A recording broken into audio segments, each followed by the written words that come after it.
Pemirsa, menurut Kementerian Kesehatan Republik Indonesia, 80% ya masyarakat Indonesia ini akan mengalami kebutaan, terutama kalau seandainya usianya sudah tua. Apalagi kalau seandainya memang ada katarak, pemirsa. Sebenarnya apakah kita ini pasti akan buta karena katarak atau tidak ya pemirsa? Hal tersebut pastinya bikin kita was-was juga nih. Untuk mengetahuinya alangkah lebih baiknya kalau pada pagi hari ini kita sama-sama akan membahas seputar katarak.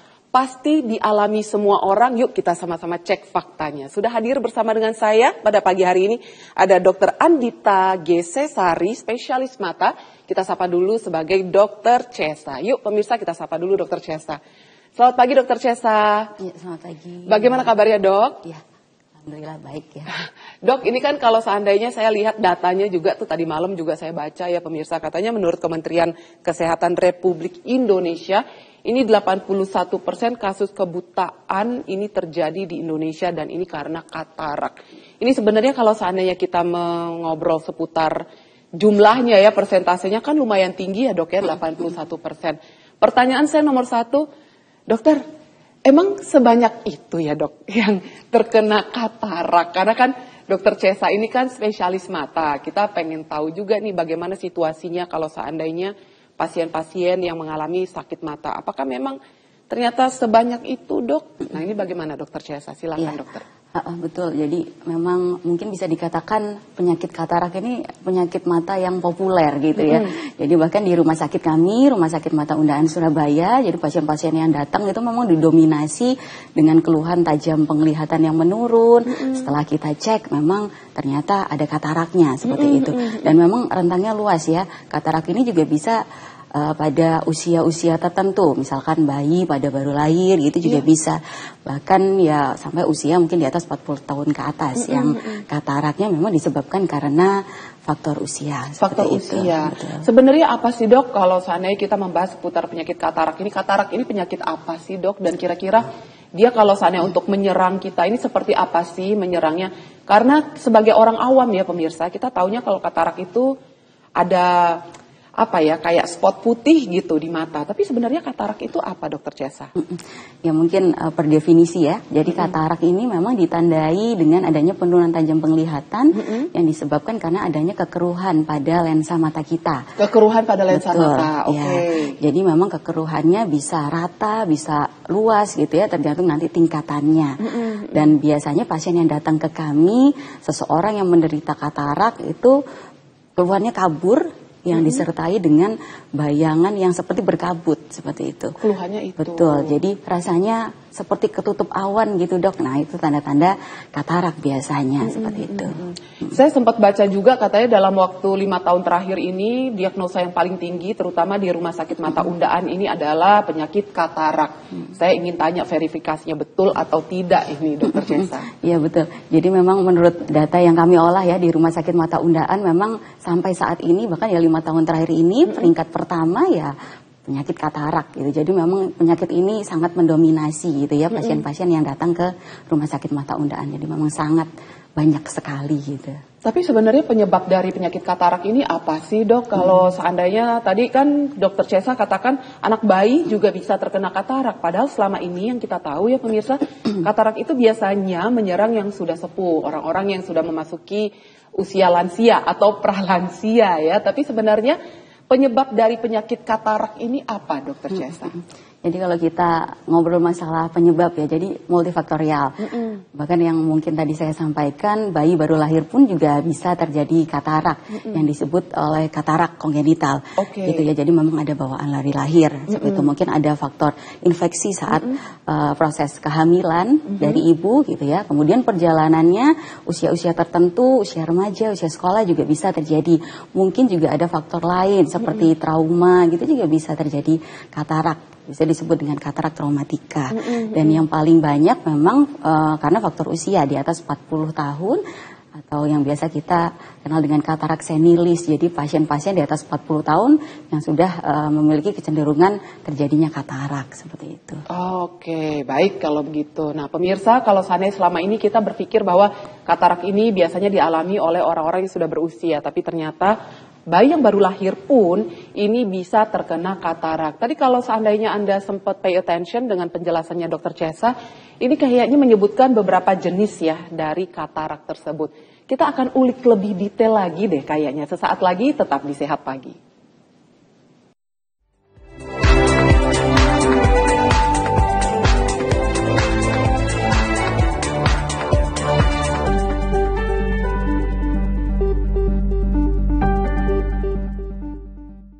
Pemirsa masih di Sehat Pagi, masih bersama dengan saya Ali Renomas dan juga ada Dr. Chesa pada pagi hari ini. Dan saya juga mengundang Anda di rumah yang ingin berkonsultasi langsung dengan Dr. Chesa seputar katarak. Apa mungkin di rumah ini lagi tinggal bersama dengan ayah, ibu yang sekarang sedang terkena katarak? Silahkan yang ingin berkonsultasi bisa konsultasi via WhatsApp ya pemirsa. Untuk nomornya sudah tertera di layar kaca Anda. Tadi ketika di segmen awal, Dr. Chesa ini sempat mention sih beberapa jenis dari katarak. Ada katarak yang biasanya dialami oleh bayi yang baru lahir. Itu biasanya katarak kongenital. Tapi ada juga katarak yang dialami oleh orang-orang sepuh yang memang sudah berusia. Biasanya dialami oleh usia 40 tahun ke atas. Itu ada lagi tuh nama kataraknya. Oke lah, nggak apa-apa. Sekarang kita tanya kembali kepada Dr. Chesa. Untuk jenis-jenis dari katarak itu sendiri sebenarnya ada berapa jenis sih dok? Tadi kan ada katarak yang biasanya dialami oleh bayi yang baru lahir. Itu mungkin biasanya disebabkan oleh malnutrisi mungkin ya dok ya, kekurangan nutrisi. Infeksi ya, proses infeksi saat mungkin. kehamilan. Jadi proses infeksi saat kehamilan itu bisa mengakibatkan katarak pada bayi yang baru lahir. Ya. Oke, setelah itu ada jenis katarak apa lagi nih Dokter Chesa? Jadi kalau kita bicara masalah penyebab ya, jadi banyak. Biasanya ada juga yang paling populer juga selain katarak senilis pada usia tua, mungkin rentang-rentang aktif-aktifnya kita gitu ya, usia-usia remaja, produktif itu mungkin terkena namanya trauma, benturan, itu juga bisa menyebabkan terjadinya katarak, namanya katarak traumatika. Kemudian ada juga katarak yang disebabkan karena penyakit sistemik, contohnya diabetes mellitus, itu juga bisa menyebabkan, betul, jadi bisa terjadi katarak karena penyakit sistemik, salah satunya diabetes mellitus. Kemudian penggunaan obat-obatan, itu juga bisa. Obat-obatan jangka apa panjang, nih, dok? biasanya steroid gitu ya, bisa oral, obat minum, kemudian IV gitu ya, suntikan, itu juga bisa menyebabkan terjadinya katarak. Tapi ini memang prosesnya panjang ya, jadi dalam jangka waktu tertentu, bukan yang pakai terus langsung terjadi katarak gitu, enggak sih. Jadi memang ada jangka panjang penggunaan obat-obatan tertentu, nah itu bisa terjadi juga katarak seperti itu.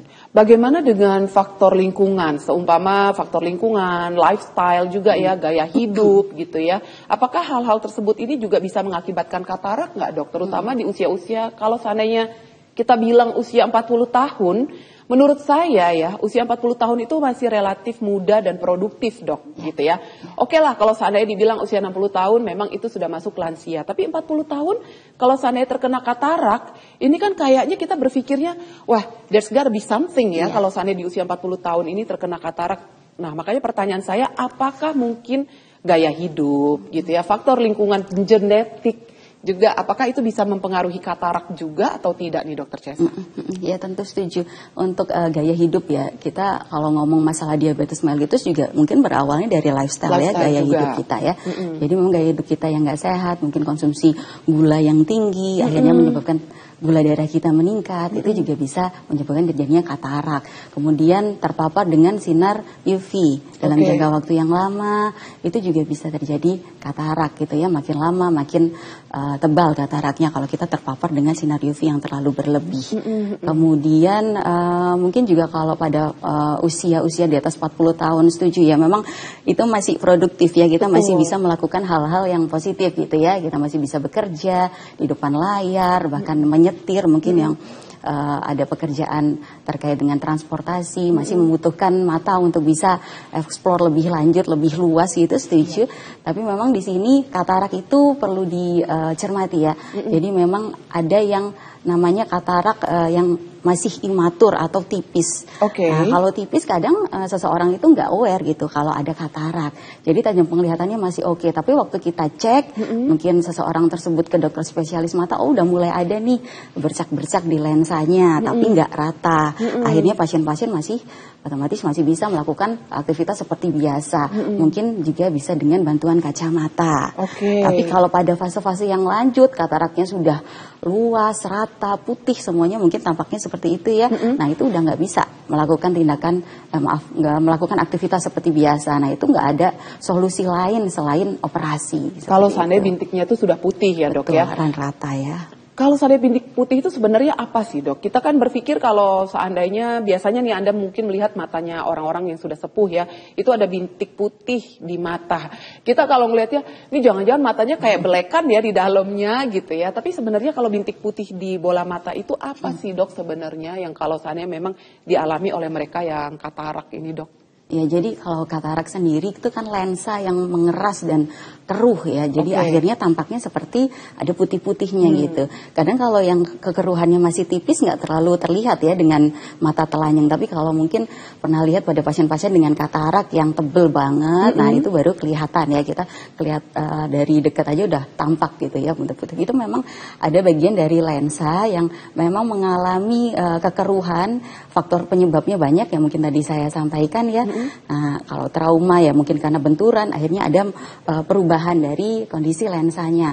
Kalau faktor usia juga seperti itu. Kita tahu kita semakin tua, nggak mungkin ya organ kita semakin kuat ya. Yang ada betul semakin turun fungsinya. Hal yang sama juga terjadi pada lensa mata kita dan itu sangat-sangat apa ya normal seperti itu. Jadi ada adanya kondisi lensa yang memang mengeruh dan juga mengeras seperti itu. Tapi sekali lagi memang itu sangat relatif, perlu kita cek lebih lanjut, kira-kira itu perlu dilakukan penanganan sesegera mungkin, maksudnya operasi gitu ya, memiliki indikasi untuk operasi atau tidak seperti itu. Dan itu memang dari dokter spesialis mata yang akan menentukan baiknya seperti apa. Sebelum umpamanya melakukan pemeriksaan ke dokter spesialis mata nih dok, pastinya kan ada gejala-gejala awal ya. Umpamanya kita itu kan sebagai manusia ada alarmnya ya pemirsa, kok agak nggak enak nih penglihatan. Nah ini kira-kira kalau seandainya untuk gejala awal dari katarak seperti apa nih dokter Chesa? Ya, jadi pasien-pasien yang memiliki penyakit katarak ya, itu biasanya datang dengan keluhan pertama kabur. Kaburnya pada rentang tertentu, bisa dari jarak jauh ataupun juga jarak dekat. Kaburnya biasanya khas seperti berkabut atau tertutup awan. Akhirnya untuk melihat pada jarak pandang tertentu dia akan kesulitan. Gitu ya. Kemudian juga ada keluhan silau. Silau juga bisa seperti itu. Jadi memang kalau untuk aktivitas pasti akan ada perubahan ya dari penglihatan yang awalnya normal kok sekarang ada masalah ya. Dan yang ketiga biasanya tadi kalau faktor-faktor yang terkait dengan usia, saran saya 40 tahun tuh biasanya sudah mulai ada, 40 tahun, 45 tahun. Jadi sakit nggak sakit, ada masalah atau tidak ada masalah pada mata, silakan datang untuk kontrol. Nanti akan kita cek lebih lanjut, kira-kira sudah ada pembentukan katarak yang minimal nggak di sana, seperti itu. Dokter Chesa, ini saya umpamanya ngasih contoh kasus nih ya ke Dokter Chesa. Karena tadi Dokter Chesa katakan biasanya mereka dengan penyakit metabolik seperti diabetes, ini lebih rentan untuk terkena katarak. Seumpama ada seorang pasien, memang ada riwayat diabetes gitu ya, terus menggunakan kacamata, sudah menggunakan kacamata minus, terus kok kayaknya berasa, kok kayaknya minusnya nambah terus ya.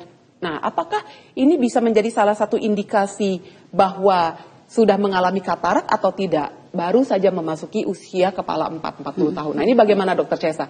Coba kasih contoh kasus ya ke dokter Chesa. Ini bagaimana dok? Kalau saya dengan keluhan seperti itu. Iya. Rumit juga ya ini kasusnya. Rumit ya dok ya. Jadi setuju. Memang jadi pada pasien-pasien dengan kondisi sistemik diabetes mellitus itu kita perlu aware ya. Perlu ada pemeriksaan yang detail gitu. Bahkan ya kalau misalkan diabetes mellitusnya mungkin tegaknya kurang dari 40 tahun, nggak ada salahnya kita untuk cek ke dokter spesialis mata. Dan yang perlu ditekankan lagi, memang kalau sudah terjadi katarak itu tidak bisa dilakukan atau mungkin ada pilihan kacamata sebagai solusinya, itu tidak. Nggak ada ya dok. Betul. Ya? Jadi makanya memang setuju pakai kacamata dengan ukuran apapun pun rasanya kok tetap nggak nyaman. Jadi memang pada pasien dengan katarak bukan kacamata solusinya, apalagi sudah ada penyakit diabetes. Bisa jadi katarak sudah terbentuk seperti itu ya. Makanya pakai kacamata pasti nggak cocok. Gitu. Jadi saran saya memang pada pasien-pasien dengan diabetes mellitus belum 40 tahun, nggak apa-apa kita cek aja ke dokter spesialis mata, kita cek apakah sudah ada terjadi katarak atau bahkan mungkin fungsi saraf di mata kita cek juga sekalian. Gitu ya. Dan ini untuk pemeriksaannya memang harus di dokter spesialis mata ya dok. Nggak bisa kalau seandainya di pemeriksaan seperti umpamanya kita ke toko kacamata gitu ya, pemeriksaan mata gratis umpamanya seperti itu ya pemirsa, itu tidak bisa ya dilakukan di situ. Ya, betul. Memang harus idealnya ke dokter spesialis mata karena kita memiliki pemeriksaan yang runut ya, kemudian detail dari depan sampai belakang. Mungkin saat ini kita ngomong katarak, tapi pada pasien dengan diabetes mellitus itu perlu ada pemeriksaan lebih lanjut bahkan sampai saraf matanya seperti itu. Oh, itulah makanya kenapa harus dilakukan pemeriksaannya di dokter spesialis mata ini pemirsa. Jadi nggak bisa sembarangan ya kalau seandainya udah pakai kacamata, ada riwayat penyakit diabetes, usia sudah kepala 4 ya, terus udah gitu pakai kacamata, kok kayaknya nggak nyaman, ini kayaknya minusnya nambah nih. Periksalah gitu ya ke toko kacamata itu gitu, itu tidak bisa untuk pemeriksaannya. Alangkah lebih baiknya untuk dilakukan pemeriksaan ke dokter spesialis mata. Takutnya malah nanti kenapa-napa nih saraf matanya. Dan kira-kira seperti apa ya untuk pemeriksaan mata jika kita melakukan pemeriksaannya itu ke dokter spesialis mata terkait dengan penyakit katarak ini. Kami akan bahas sesaat lagi pemirsa, jangan kemana-mana, tetap di Sehat Pagi.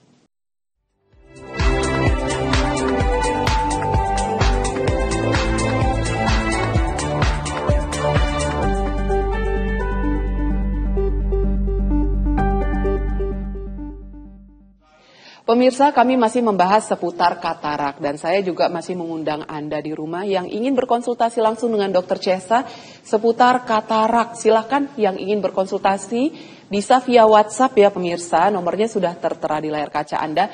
Jangan lupa untuk selalu cantumkan usia, ini penting nih, usia dan nama Anda ya pemirsa. Dan sekarang sudah ada Bapak Kus yang ada di Bekasi. Selamat pagi Pak Kus. Pak Kus ini bertanya begini, Assalamualaikum dokter, saya ini pria umur 56 tahun dan sudah 2 tahunan terakhir ini mata saya sudah mulai berkabut kalau melihat dok. Saya rasa ini adalah ciri-ciri katarak ya dok ya. Apakah ini bisa disembuhkan dokter untuk penyakit katarak ini? Apakah bisa disembuhkan dengan obat? Atau memang harus dioperasi, dokter? Terima kasih. Dari Bapak Kus Darmawan yang ada di Cibitung, Bekasi. Silakan dokter Chesa untuk Bapak Kus. Ya, jadi untuk Bapak Kus selamat pagi ya Pak ya. Jadi untuk keluhan yang Bapak memang rasakan, ini memang perlu kita confirm dulu dengan pemeriksaan objektif kami di rumah sakit ya, yang ada dokter spesialis matanya. Kita perlu cek tajam penglihatan Bapak berkurang sejauh mana gitu ya. Kemudian juga perlu pemeriksaan lebih lanjut terkait dengan kataraknya. Memang pada kasus Bapak mungkin ada resiko terjadinya katarak gitu, tapi sekali lagi katarak pada fase-fase yang awal itu memang belum membutuhkan operasi seperti itu ya. Jadi mungkin kalau bisa dikoreksi pakai kacamata ya pakai kacamata dulu. Tapi kalau ternyata pakai kacamata sudah tidak bisa membaik seperti itu ya, jadi memang kataraknya udah tebal banget dan merupakan indikasi operasi ya, itu satu-satunya solusi seperti itu. Jadi memang kalau pada kasus seperti Bapak ini perlu ada pemeriksaan lebih lanjut. Dan nanti ada dokter spesialis mata yang akan menentukan terkait tindakan operasi yang diperlukan untuk Bapak. Pemeriksaannya ini akan seperti apa nih dokter Chesa? Karena kan kita ini biasanya kalau melakukan pemeriksaan mata itu adalah di pemeriksaan mata tempat toko kacamata ya. Itu kan dilihat dari huruf dari yang besar sampai yang kecil gitu. Nah kalau seandainya untuk pemeriksaan mata khusus kasusnya katarak ini akan seperti apa dokter Chesa pemeriksaannya? Iya, jadi memang nggak sesimpel kita periksa di toko kacamata, betul, nggak sesimpel itu ya. Jadi kita pemeriksaannya detail, sekali lagi memang ada tajam penglihatan, pemeriksaan tajam penglihatan yang perlu kita lakukan gitu ya. Jadi jarak 6 meter kita perlu membaca sampai ada batas tertentu, biasanya agak kecil gitu ya, hurufnya makin lama makin kecil. Nah di sini nanti kita perlu lihat pasien ini ada penurunan tajam penglihatan nggak saat membaca Snellen chart namanya ya. Nah kalau misalkan sudah ada penurunan tajam penglihatan seberapa parah. Kemudian selanjutnya selanjutnya kita juga lakukan pemeriksaan dengan menggunakan slit lamp namanya. Jadi seperti kayak mikroskop seperti itu. Iya. Nah, biasanya memang yang memeriksa adalah dokter spesialis mata. Nanti di situ kita lihat apakah sudah ada terbentuk katarak di sana. Kataraknya seluas apa? Kemudian apakah sudah rata atau belum? Nanti kita cross checkkan dengan kondisi tajam penglihatannya. Nah, dari sini kita baru bisa menentukan kira-kira ini tindakannya apa, perlu langsung operasi atau tidak. Bahkan kadang mungkin seseorang yang sudah kita diagnosis katarak dan ini wajib operasi Pak, solusinya hanya operasi, tidak bisa lagi pakai kacamata karena sudah nggak ada ukuran kacamata yang cocok dengan Bapak. Karena memang katarak satu-satunya solusi memang operasi seperti itu ya. Kadang pasien juga ada yang nanti aja lah dok, gitu ya, masih menunda dulu, saya masih kelihatan kok dok. Nah seperti itu. Nah kalau udah kayak gitu memang kembali ke pasien masing-masing seperti itu. Dok, berarti ini katarak kalau seandainya memang istilahnya dia grade-nya masih kecil, itu bisa dengan menggunakan kacamata saja ya? Kacamatanya ini maksudnya bentuknya kacamata minus kah? Atau kacamata seperti apa nih dokter Cesa? Apakah mungkin kacamatanya ini berbeda gitu ya? Takutnya untuk kasus katarak kacamatanya ini berbeda, bukan yang minus, bukan yang plus. Nah ini bagaimana dokter Cesa? Iya, jadi memang itu harus pemeriksaan yang akurat ya, harus detail dan lebih lanjut di dokter spesialis mata karena nanti akan kami tentukan gitu ya, kira-kira ini butuh kacamata atau harus segera operasi seperti itu. Karena kalaupun pasien dengan katarak yang masih bisa menggunakan kacamata, lebih baik dengan kacamata itu juga nggak akan berlangsung lama. Jadi katarak makin lama akan menebal, otomatis kacamata juga sudah tidak bisa digunakan lagi. Gitu. Jadi pasti akan berubah terus ukurannya. Jadi memang sekali lagi solusi untuk pasien katarak bukan kacamata ya. Jadi memang kalau dokter sudah menyarankan untuk operasi harus segera dilakukan operasi. Jadi cuma sebagai alat bantu sementara saja dan itu tidak bisa jangka panjang. Pasti akan berubah terus ukurannya. Kalau untuk jenis kacamatanya, kacamata yang sama seperti mungkin minus gitu betul ya. Yang biasa dipakai. Minus, silinder yang gitu-gitu ya jenisnya itu nanti disesuaikan dengan ketika hasil pas pemeriksaannya ya dok. Betul. Ya. Dok, berarti katarak ini bersifat progresif ya dok ya. Dia bisa kalau seandainya yang tadinya mungkin kondisinya santai gitu ya, lama-lama tuh bisa berkembang menjadi lebih parah lagi ya dok ya. Untuk waktu, jangka waktu dari berkembang kasus katarak ini dari yang proses biasa menjadi proses yang lebih berbahaya lagi, biasanya makan waktu berapa lama dok? Ya, jadi kalau melihat kondisi progresif dari katarak sebenarnya masing-masing orang juga nggak bisa kita samakan. Jadi ada yang mungkin setahun udah tebal, kadang ada yang sampai 3-4 tahun baru tebal, butuh apa itu yang dikasih menyebabkan operasi. gitu? Macam-macam sih sebenarnya. Mungkin ya kalau bicara masalah faktor penyebab bisa karena ada kondisi diabetes, otomatis juga semakin kerasnya cepat gitu itu ya, tebalnya pengaruh, cepat. Ya. Kemudian juga paparan sinar matahari. Dan mungkin karena kalau katarak yang disebabkan karena faktor usia, ya kita pasti usia akan bertambah ya. Otomatis ya di sana juga akan terjadi proses pengerasan dari katarak seperti itu. Ini soalnya dari tadi mendengarkan penjelasannya dari dokter Cesa, kayaknya ya saya menangkapnya itu semua orang kan pasti akan bertambah usianya ya, akan menua itu sudah pasti. Berarti apakah semua orang itu pasti akan mengalami katarak atau tidak dokter Cesa? Nah ini dia, takut juga ya pemirsa, akhirnya kalau seandainya semua orang akan mengalami katarak, nah ini bagaimana dok? Betul, ya mungkin bad news-nya iya gitu ya. Gitu karena, ya dok ya? Betul, tapi ya memang separah apa itu yang perlu kita konfirmasi ke dokter spesialis mata. Nanti akan diskusi mungkin ya seseorang atau pasien dengan dokter spesialis matanya baiknya seperti apa. Ada pilihan-pilihan yang perlu nantinya dipertimbangkan seperti itu.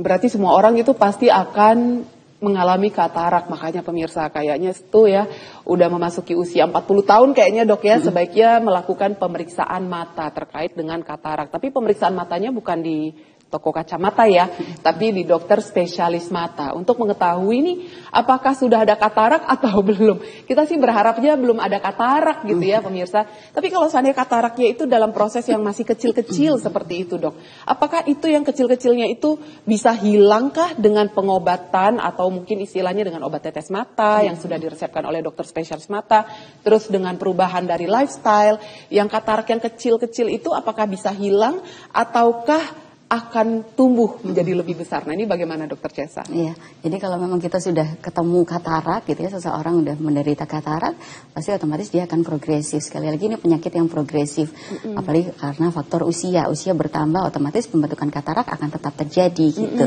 Tapi ya memang kita nggak bisa ada patokan dalam 1 tahun pasti tebel nih, enggak. Jadi memang beragam kondisinya. Kemudian pada pasien-pasien diabetes juga seperti itu. Kadang mungkin gula darahnya naik turun gitu ya. Itu juga bisa menyebabkan terjadinya katarak yang progresif. Intinya adanya katarak yang minimal itu tidak bisa hilang, begitu ya. Dia akan tetap terus berjalan. Itu makin lama makin keruh, makin mengeras lensanya, seperti itu. Jadi solusinya pasti akan dilakukan tindakan operasi katarak. Nah ini dia, kalau ada operasi katarak, kira-kira akan seperti apa nih prosedurnya? Tapi kalau seandainya Dokter Chesa, biasanya nih pasien-pasien yang ada di Rumah Sakit Mata Undaan yang melakukan operasi mata ya khusus untuk katarak, ini biasanya usianya usia berapa nih Dokter Chesa? Jadi memang karena beragam ya kalau yang datang di Rumah Sakit Mata Undaan, karena rumah sakit mata kami rumah sakit khusus ya, rumah sakit khusus mata. Jadi dari rentang usia bayi yang tadi saya sebutkan katarak kongenital pun juga banyak. Tapi memang yang paling banyak itu karena faktor usia atau disebut katarak senilis. Seperti itu, jadi usia di atas 45, 50 tahun lah. Itu paling banyak ya. Yang usia di atas 50 tahun. Ini yang paling banyak untuk operasi katarak ini. Nah, ini untuk prosedur dari operasi katarak ini akan seperti apa ya pemeriksa? Karena kan kita bayanginnya kalau operasi mata itu agak takut gitu ya. Belum lagi kayaknya mungkin posisi mata kan harus melek terus, ini apa nggak perih atau nggak gimana ya. Kira-kira akan seperti apa nih prosedur untuk operasi katarak? Kami akan bahas sesaat lagi. Saya juga mengundang Anda pemirsa di rumah yang ingin berkonsultasi langsung dengan Dokter Chesa seputar katarak. Ini kan katanya banyak banget sih dialami oleh masyarakat Indonesia terutama untuk katarak ini. Silakan yang ingin berkonsultasi bisa konsultasi langsung via WhatsApp. Jangan lupa untuk selalu cantumkan nama, usia Anda dan juga lokasi Anda di mana. Kami jeda sejenak pemirsa, jangan kemana-mana. Kami akan segera kembali sesaat lagi.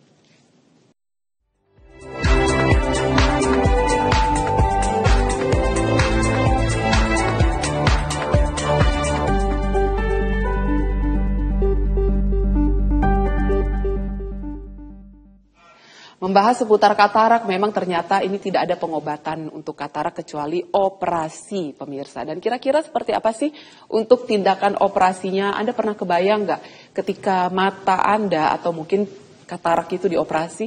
Ini kan posisi mata harus terbuka ya.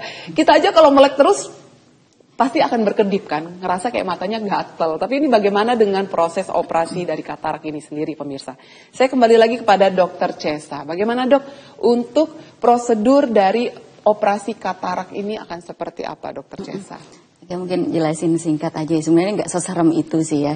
Jadi kalau misalkan khawatir kedip-kedip, kita ada alat. Jadi nanti kondisi mata itu pasti akan selalu terbuka karena kita perlu visualisasi yang luas gitu ya, terkait mata kita harus tampak seluruhnya. Jadi nanti dibuka dengan alat. Jadi kita boleh berkedip, tapi dengan adanya tahanan dari alat tersebut, otomatis kedipan kita agak berkurang seperti itu. Kemudian nanti selanjutnya dilakukan teknik operasi yang paling terkini, tercanggih ada phacoemulsification. Nah ini nantinya akan dilakukan penghancuran dari katarak tersebut dengan menggunakan alat phaco namanya ya. Kemudian katarak tersebut akan hancur dan selanjutnya kita pasang lensa tanam. Harapannya dengan lensa tanam dengan ukuran yang sudah disesuaikan ini bisa membantu pasien lebih terang lagi melihatnya karena kan kataraknya sudah dihancurkan seperti itu ya. Terus kalau kataraknya udah dihancurkan itu akan pergi kemana dok? Hancuran dari katarak itu akan diserap oleh tubuh kah? Keluar lewat air urin kah? Atau bagaimana nih dokter Chesa? Jadi dengan teknik phacoemulsification ini, jadi dengan menggunakan alat nanti akan dihancurkan di dalam dan kemudian disedot oleh mesin tersebut gitu. Jadi memang tidak kita sekali lagi memang ini macam-macam ya tekniknya, tapi yang paling terkini adalah teknik phaco ini. Memang ada teknik lain, teknik manual yang dikeluarkan kataraknya secara utuh seperti itu dan nantinya mungkin ada beberapa jahitan gitu ya. Ini pada kasus-kasus katarak yang khusus. Tapi kalau katarak yang baik-baik aja, fisiologis saja, itu bisa dilakukan dengan teknik Phaco ini. Jadi dihancurkan di dalam, kemudian kita serap kataraknya dengan menggunakan mesin ini, seperti itu. Jadi tidak perlu ada jahitan. Oh, tidak perlu ada jahitan. Ya. Tapi apakah untuk kondisi ketika operasi katarak itu, apakah pasien dibius dulu kah atau tidak nih, Dokter Chesa? Ya, jadi memang kalau tindakan di mata itu kebanyakan biusnya lokal, jadi tidak bius tidur, tidak bius total seperti itu ya. Jadi hanya di mata saja. Biasanya kita lakukan dengan pemberian obat tetes, obat tetes untuk biusnya. Kemudian jika masih membutuhkan tambahan obat bius, kita bisa suntik di area mata seperti itu. Tapi sekali lagi tidak seserem itu ya. Jadi dengan obat-obatan tersebut sudah sangat poten dan biasanya pasien-pasien yang dilakukan tindakan operasi Phaco merasa nyaman-nyaman aja. Makan waktu berapa lama, Dok, untuk tindakan operasi ini? Ini untuk kasus yang medium atau untuk kasus yang berat, Dok, kira-kira? Tadi Dokter Chesa sempat jelaskan dengan teknologi Phaco itu, apakah ini untuk kasus katarak yang medium ataukah untuk kasus yang relatif berat, Dokter Chesa? Iya, jadi untuk kasusnya sendiri kita perlu lihat dan memang dari dokter spesialis mata yang akan menentukan ya, baiknya dilakukan teknik Phaco atau teknik manual yang tadi memang membutuhkan beberapa jahitan. Jadi pada pasien-pasien yang dilakukan tindakan Phaco ini biasanya ya setelah dilakukan tindakan tersebut ya pasti akan mendapatkan hasil yang maksimal gitu ya. Bahkan setelah H+1-nya itu bisa langsung terang, biasanya sudah ada perubahan yang signifikan. Makan waktu berapa lama sih, Dok, untuk operasi Phaco itu? Untuk operasi Phaco biasanya 15-20 menit cepet gitu banget ya. Cepet banget, jadi memang kadang pasien pun juga kayak ngerasa nggak diapa-apain, cuma ngelihat satu titik aja, ngelihat lampu gitu, kok udah selesai, Dok, gitu. Oke. Ternyata secepat itu pemirsa untuk operasi katarak ini dengan teknologi Phaco ini ya, 15-20 menit. Itu ibaratnya kita baru kelar angop udah langsung kelar operasinya ya, Dok. Iya. Tapi setelah operasi katarak itu ada nggak hal-hal yang mungkin sebaiknya dihindari oleh pasien gitu ya, dan atau mungkin hal-hal yang sebaiknya dilakukan lebih banyak untuk pasien pasca dari operasi katarak itu, Dok? Ya betul, jadi ya sebagaimana mestinya ya dilakukan operasi pasti ada pasca atau pemulihannya gitu ya. Biasanya kita ada pantangan-pantangan khusus, biasanya nggak boleh kena air selama 1 bulan. Oh, nggak boleh kena air selama 1 bulan. Kemudian biasanya posisi pada pasien-pasien dengan agama Islam membutuhkan untuk wudhu, kita sarankan tayamum dulu. Kemudian nggak boleh posisi yang sujud seperti itu. Jadi posisi sujud nggak boleh. Betul, posisi sholatnya sambil duduk aja, mungkin seperti itu. Posisi sujud nggak boleh, posisi ruku pun nggak boleh. Iya, jadi posisi yang istilahnya matanya itu posisi rendah ya pemirsa, ini yang tidak boleh ya. Oke, selain itu apalagi nih, Dok, yang sebaiknya dihindari? Ya, mungkin juga ada aktivitas yang berlebihan seperti angkat-angkat berat gitu juga kita nggak sarankan. Tapi ya jangan khawatir, pemulihan hanya berjalan 1 bulan aja kok ya, nggak selamanya. Jadi selama 1 bulan itu sudah melalui pantangan-pantangan tersebut aman, setelah itu boleh bebas. Untuk makanan apakah ada yang harus dihindari pasca dari operasi katarak itu, Dok? Ya, kalau untuk pasien-pasien yang normal ya tidak ada masalah sistemik seperti diabetes mellitus, mungkin juga hypertension. Nah, itu kan memang ada larangan-larangan tertentu ya pada pasien-pasien khusus dengan darah tinggi dan juga kencing manis. Kalau nggak punya, aman aja kalau masalah makanan. Oke, bagaimana dengan umpamanya, Dok? Takutnya kan yang biasa selama ini bayangan kita kalau habis selesai operasi mata itu kadang akan ada terasa agak sedikit aneh gitu di bagian mata, entah itu mungkin perih atau apalagi kalau seandainya terkena sinar. Sinar lampu mobil, lampu motor, sinar matahari. Nah, itu adakah pantangan-pantangan supaya jangan sampai terkena sinar-sinar tersebut atau bagaimana nih, Dokter Chesa? Sebenarnya kalau spesifik sinar sih enggak ya, karena setelah operasi kalau misalkan nggak ada masalah biasanya langsung terang. Jadi pasien tuh dari yang awalnya kabur sekali, ini kok keterangan, Dok, gitu ya. Kadang karena mungkin butuh adaptasi dulu ya, yang dari awalnya dia kabur banget, sekarang udah lebih baik gitu. Kalau masalah sinar sih nggak ada pantangan terkait itu ya. Nggak ada ya. Tapi intinya itu tadi, walaupun istilah operasinya kan 15 menit sampai 20 menit gitu ya, Dok ya. Ini sudah istilahnya 15 sampai 20 menit aja ya di ruang operasi ya, Dok ya, pasien ini. Tapi setelah operasi itu harus dihindari posisi seperti mungkin posisi ruku posisi sujud gitu ya, posisi yang istilahnya bikin mata kita itu agak lebih rendah, itu yang harus dihindari, tidak boleh terkena air. Jadi kalau cuci muka, bagian sebelah sini aja ya dok ya yang dicuci ya. Tapi kalau seandainya setelah operasi katarak, apakah akan ada penutupan matanya itu dengan menggunakan perban ataukah tidak nih dokter Cesa? Jadi kalau setelah operasi biasanya kita tutup dulu ya. Ini untuk supaya menghindari paparan dari lingkungan luar. Jadi kita tutup dulu, tapi besoknya saat H+1 operasi sudah boleh dibuka. Nanti akan juga ada tetes mata rutin yang harus dipakai oleh pasien selama 1 bulan full. Nah, jadi setelah operasi H+1 langsung buka aja nggak apa-apa. Kemudian dilanjutkan dengan tetes mata. Dok, kalau seandainya kataraknya nih ada di 2 mata, di mata kanan dan mata kiri. Nah, untuk operasinya nih apakah akan langsung dilakukan di 2 mata tersebut ataukah satu-satu dulu nih dokter Cesa? Kalau ada katarak di 2 mata biasanya kita lakukan satu-satu ya. Karena ya itu tadi setelah operasi biasanya setelah operasi kita langsung tutup matanya. Jadi kalau misalkan dua-duanya kan kayaknya pasien nggak nyaman. Jadi biasanya kita lakukan satu-satu dulu. Mungkin nantinya kalau misalkan mau lanjut operasi mata satunya bisa selang sekitar 1 bulan gitu ya. 1 bulan setelah itu baru bisa operasi mata yang satunya. Baik kalau begitu. Dok, kita jeda sejenak ya dokter Cesa. Pemirsa, kami harus jeda sejenak, tapi nanti ketika saya kembali saya ingin bertanya kepada dokter Cesa ya. Kalau seandainya nih sudah dilakukan operasi katarak, berarti kan sudah dinyatakan sembuh. Apakah katarak ini bisa muncul lagi ataukah tidak? Sesaat lagi pemirsa, tetap di Sehat Pagi.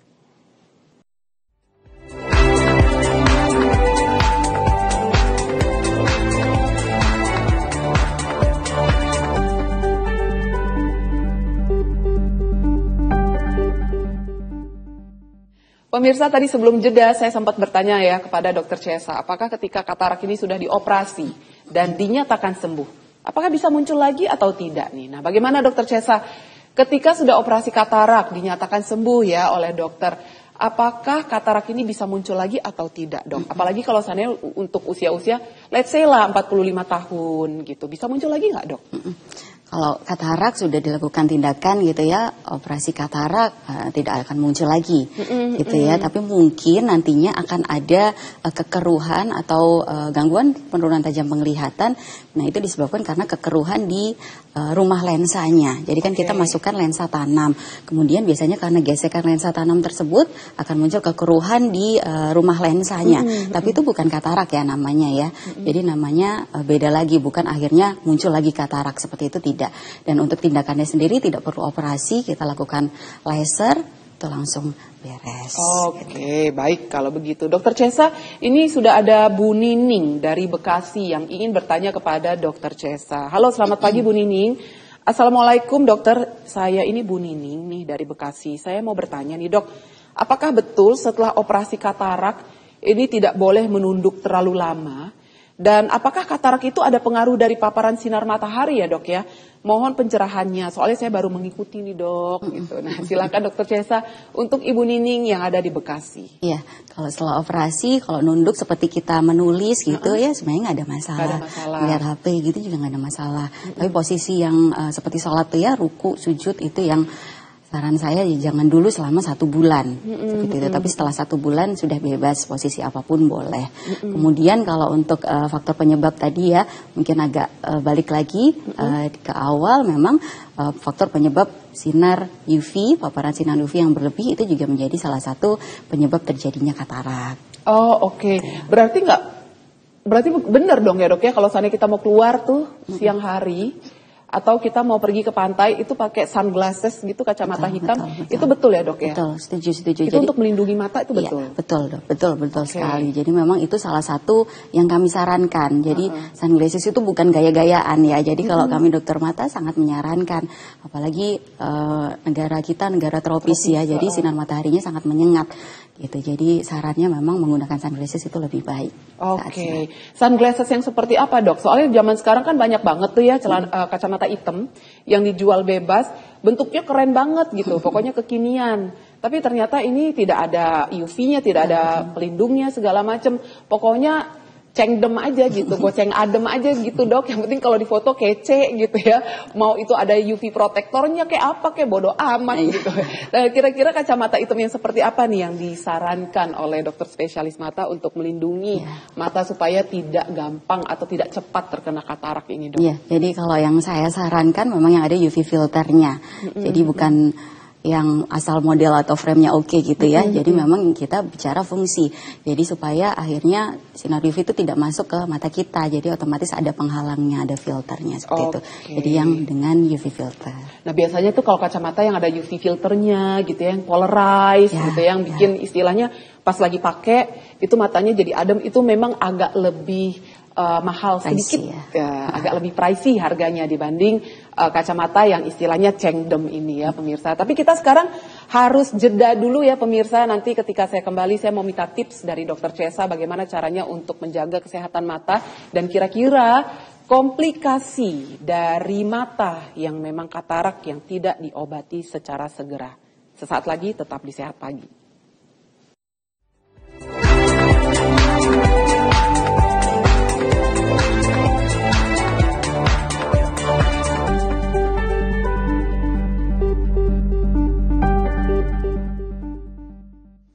Segmen terakhir Sehat Pagi pemirsa, dan saya mau membacakan dulu ada Ibu Jani dari Surabaya.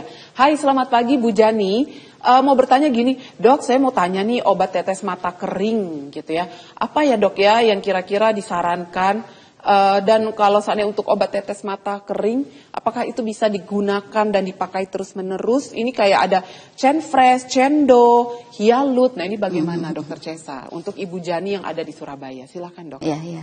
Mungkin Ibu Jani ini bisa saya kesimpulkan mungkin ada masalah dengan mata kering ya. Iya, mata kering. Betul, jadi memang rutin pakai artificial tears atau air mata buatan. Boleh Ibu dipakai aja yang tadi disebutkan rutin gitu nggak masalah, itu hanya supaya agar mata lembab. Jadi pakai per jam gitu nggak masalah dan bisa dijual bebas seperti itu. Tapi ya untuk kondisi mata kering seperti ini perlu ada pemeriksaan lebih lanjut kalau saya boleh saran ya.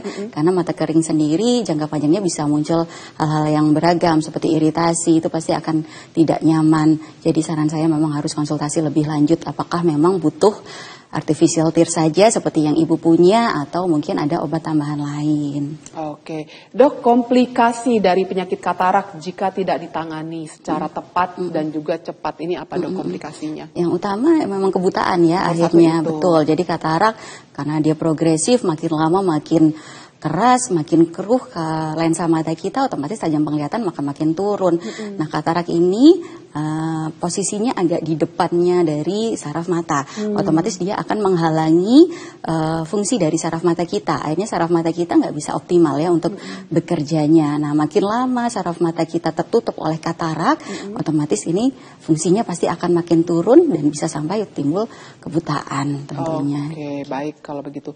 Kasih tips dok bagi kita semua ya, karena kan tadi Dokter Chesa katakan tiap orang itu kalau udah usia 40 tahun ke atas ini biasanya pasti mengalami katarak gitu. Yang membedakan ini kataraknya parah atau enggak gitu ya. Tapi bisa nggak sih dok sebenarnya dihindari untuk katarak ini? Kalau seandainya bisa, tolong kasih tipsnya dok untuk kita semua. Dan juga mungkin buat pemirsa di rumah yang sedang mengalami katarak, baru saja operasi katarak, apa nih dok tipsnya? Silakan Dokter Chesa. Iya, jadi untuk tips-tipsnya mungkin kalau masalah usia kayaknya kita nggak bisa rubah ya. Jadi itu udah pasti nambahnya. Tapi mungkin faktor-faktor lain, biasanya paparan sinar matahari. Mungkin saran saya memakai sunglasses dengan UV filter pada siang hari gitu ya, boleh dilakukan secara rutinitas gitu ya, sehari-hari boleh dipakai. Kemudian biasanya katarak karena faktor sistemik, berarti kita harus menjaga pola hidup sehat ya untuk mencegah terjadinya diabetes mellitus. Mungkin kurangi gula ya, jangan konsumsi berlebihan seperti itu. Kemudian kalau lagi kita bicara dengan katarak traumatika, biasanya ada benturan-benturan. Ya kita harus lebih hati-hati dalam aktivitas kita sehari-hari. Biasanya pada pasien-pasien yang produktif gitu ya, usia produktif 30-40 tahun seperti itu. Dan yang paling penting kita harus cek ke dokter spesialis mata, kondisi mata kita. Saya sarankan sakit nggak sakit, biasanya 6 bulan sekali boleh cek kira-kira ada permasalahan apa supaya kita bisa deteksi lebih dini, otomatis tidak sampai ke arah yang fatal seperti itu ya. Oke, baik kalau begitu. Dokter Cesa ini prakteknya di mana kalau seandainya ada pemirsa di rumah yang ingin datang berkonsultasi langsung dengan Dokter Cesa, bisa mencari Dokter Cesa di mana, Dok? Ya, saya saat ini berpraktek di Rumah Sakit Mata Undaan Surabaya dan juga di Rumah Sakit Sela Medika Sidoarjo. Oh, baik kalau begitu. Dokter Andita Cesari, spesialis mata. Terima kasih banyak Dokter Cesa. Sama-sama. Sudah mau meluangkan pagi harinya ya pemirsa. Sehat selalu ya, Dok. Ya, sama-sama. Semoga kita bisa jumpa di lain kesempatan. Terima kasih pemirsa sudah menonton acara Sehat Pagi. Memang sih kalau yang paling benar menurut saya, apalagi kalau sudah usia kepala 4 ya, luangkanlah waktu untuk periksa mata Anda ke dokter spesialis mata. Supaya bisa diketahui nih, apakah Anda mengalami katarak ataupun tidak. Jadi kalau seandainya sudah mengalami katarak, bisa langsung dicari solusinya kira-kira akan seperti apa tindakan yang akan dilakukan oleh dokter spesialis mata Anda untuk cemerlangnya mata Anda kembali. Alia Renomas pamit pemirsa, sehat selalu jiwa dan raganya, sampai jumpa.